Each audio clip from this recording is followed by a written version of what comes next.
I'm back in my childhood bedroom. While healing the connection between my mom and I'm also healing my inner child. I had to grow up really fast and I really used to hate it, you know? I used to think like, why me? Why do I have to feel this type of responsibility already? It felt like nobody understood me as well because I just saw my friends having no worries at all, playing around, and here I was with all these life lessons already at such a young age. And if I look back on it right now, I feel really grateful.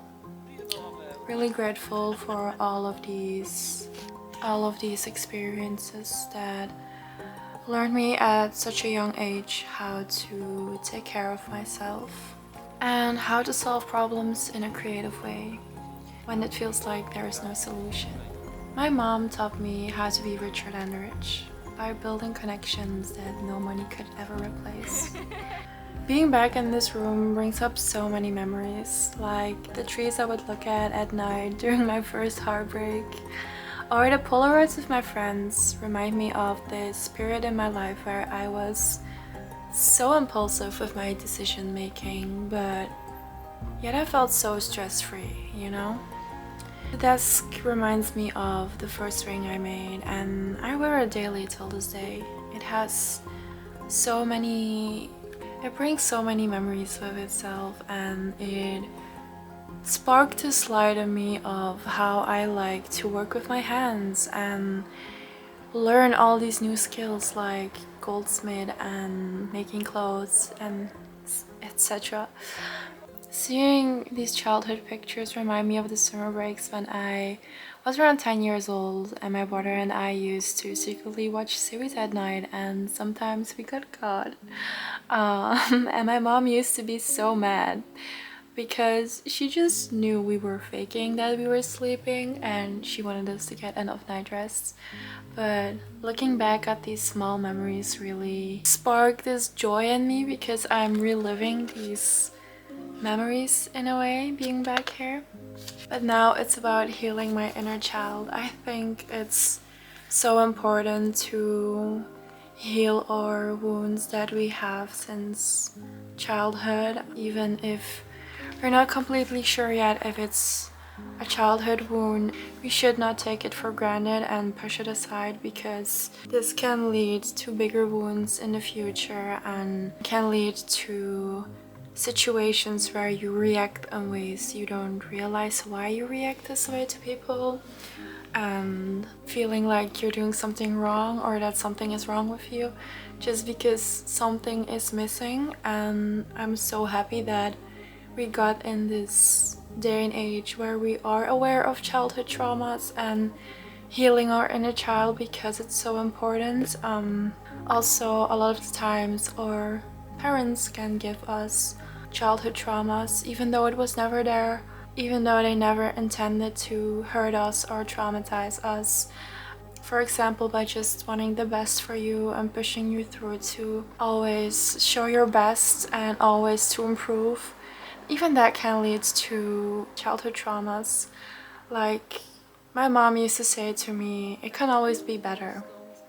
And she meant that in such a good way to motivate us to always be better and to improve and to never be content too fast with the things that we do or make. She always made us aware that there will always be someone that is more beautiful or talented than you, so just embrace who you are and make the best of you, you know? And that's beautiful. And she had such a beautiful message to bring, and I really understand now where she was coming from, and I really appreciate it because I learned so much at a young age. But back then it felt like it was never good enough, that I always had to prove myself to my mom that I'm basically worthy of her love. And that sounds so crazy to say because I know damn well that my mom loves me so much and I love her so much too, but back then it felt like I had to earn it in a way, and I feel like there are more people struggling with this and they don't even realize that this is maybe why they have these kind of attachments to people in their life, or why they have these people-pleasing characteristics. Like, I always was a people-pleasing person. I'm still working on that till this day. And that's because of these childhood traumas, but also letting go of this pressure that I put on myself, because having to prove yourself, to having this pressure of having to quote-unquote earn your love, makes you also put a lot of pressure on yourself, because you always want to improve for yourself too, to get the best out of it, to show the world basically what you can do and what you can provide for them or your loved ones. And it's beautiful in a way, but putting too much pressure to yourself to the point of you burning out is not okay.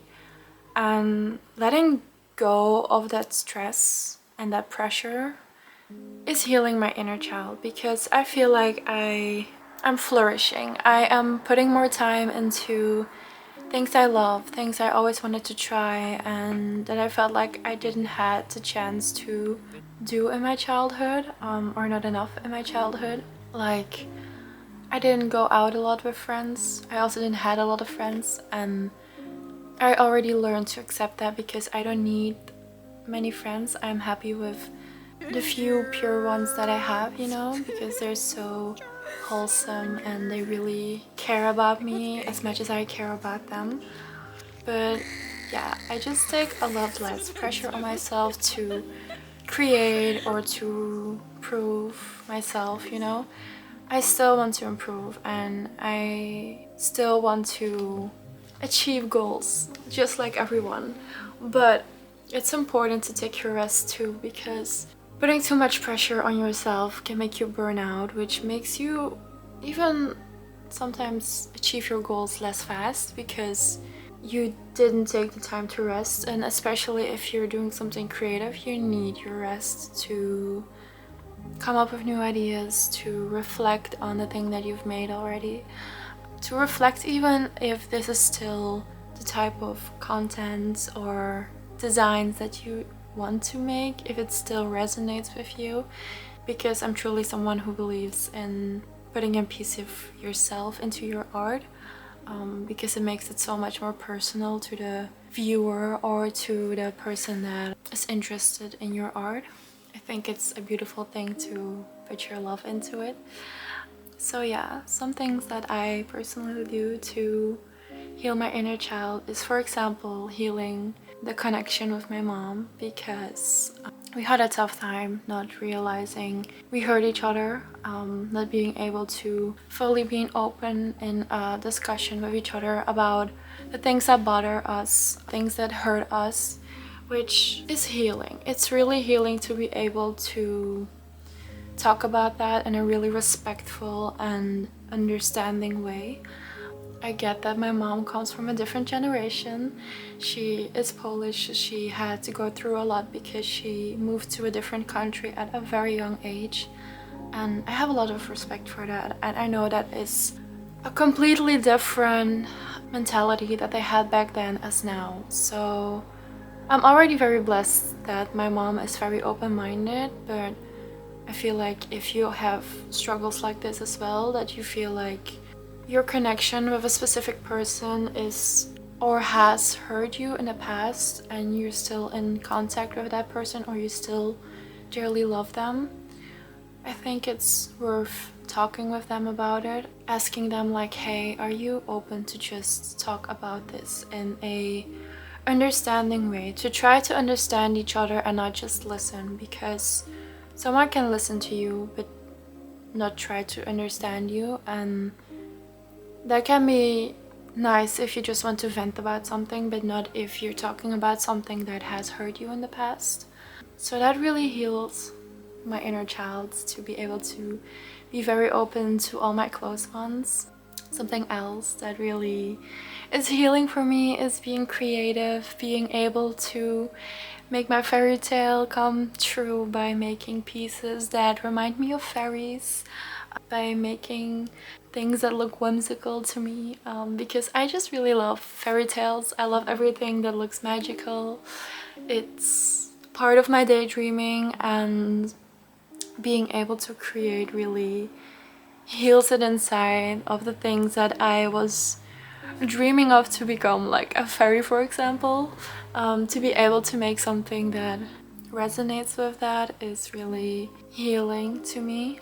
Something else is really spending time with my friends, because of someone that really loves her solitude. I'm also someone, just as everyone else, I need some kind of contacts.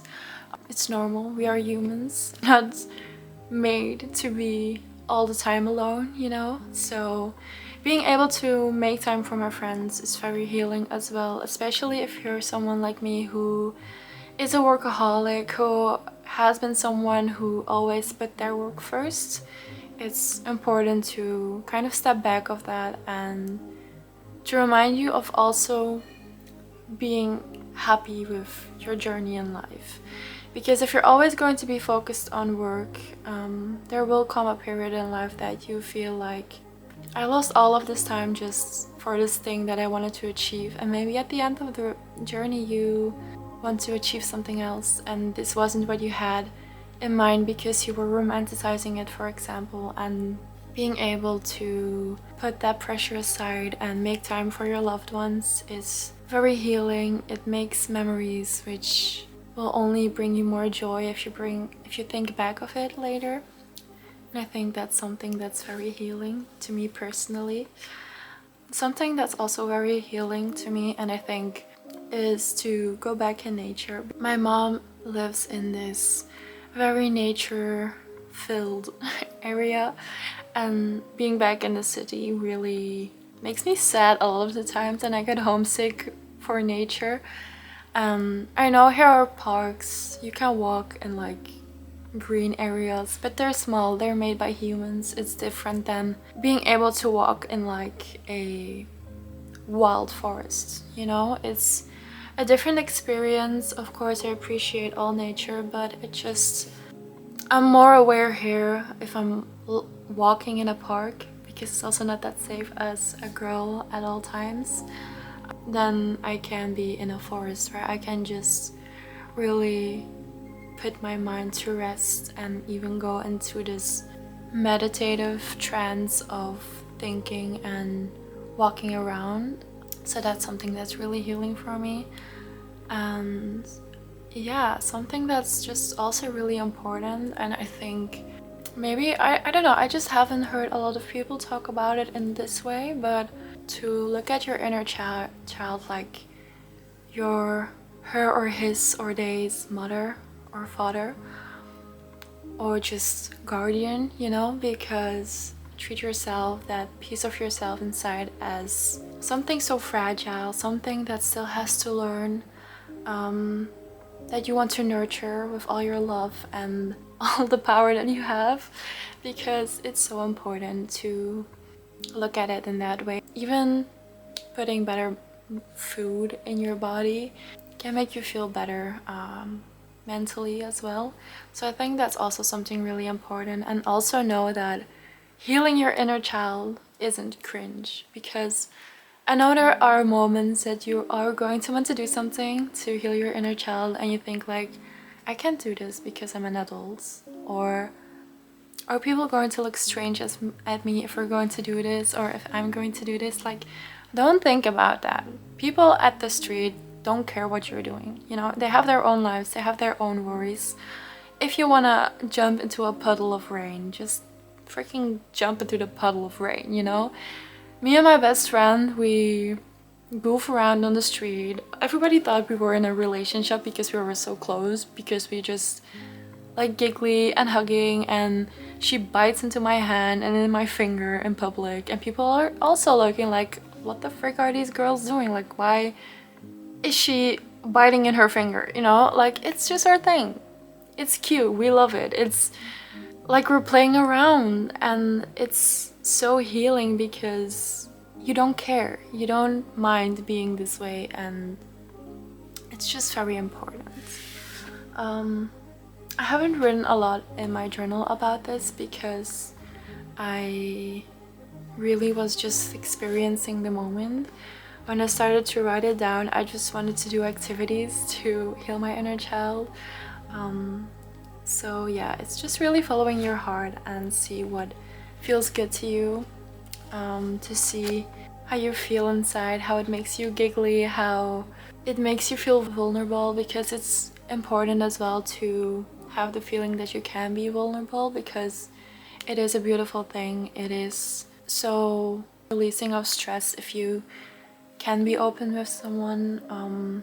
Also to broaden your boundaries, to try new things. It's also very good for that, because as of now I'm talking about personal stuff to a few people. I don't know how many people are going to watch this, but it's still something that I never thought I was able to do, even though I always wanted to do this. Because yeah, like for example, even making this video is healing my inner child. Why? Because when I was little, I was always looking up to these people that were on YouTube, were able to just do their thing, be creative, follow their passions, and I was acting at home like I had my own YouTube channel, like talking to my phone, holding up things, like I was a YouTuber myself. And I was so scared to start my channel, but I had a lot of precious loved ones around me that were like, just start your channel, like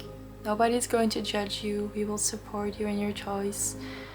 If you have a message to bring it. And I started with fashion. I still love fashion so much, it's still a passion of mine, but I just feel like there's more than that to bring as a message. And that's why I started my journal entries, because I've also been through a lot in a young age. Yeah, being able to do this heals my inner child, because this is something I never thought I would be doing. I have so much fun with this, making videos. It really is soothing, it really makes me happy, because it's another creative outlet for me. I love to make aesthetically pleasing images and videos, and I don't know if it's working out that it's aesthetically pleasing, but I do try to make it aesthetically pleasing, because that's something that I love. That's something that I've always loved to watch when I was younger, and I want to make my fantasy a reality. It's never too late to follow your dreams and to follow the steps of that little you that always wanted to achieve something. I wanted to end this video with a little inner child's poem, because I really love poetry, and I really love this one that I found, and I wanted to tell it to you guys to end this video. I invite you to imagine the most precious baby that you've ever seen. By some act of fate, you have been made responsible for her. You will witness her entire journey from childhood to death. You can learn her desires, discover what brings her to life. Listen to what calls her from the deepest parts of her being. You alone will feel her most electric and her most tragic moments. You are her sacred witness, her most faithful and trusted, unconditional lover. Remember that that baby is you. Be gentle with her. I love you guys so much, and I'll see you when we next hang out.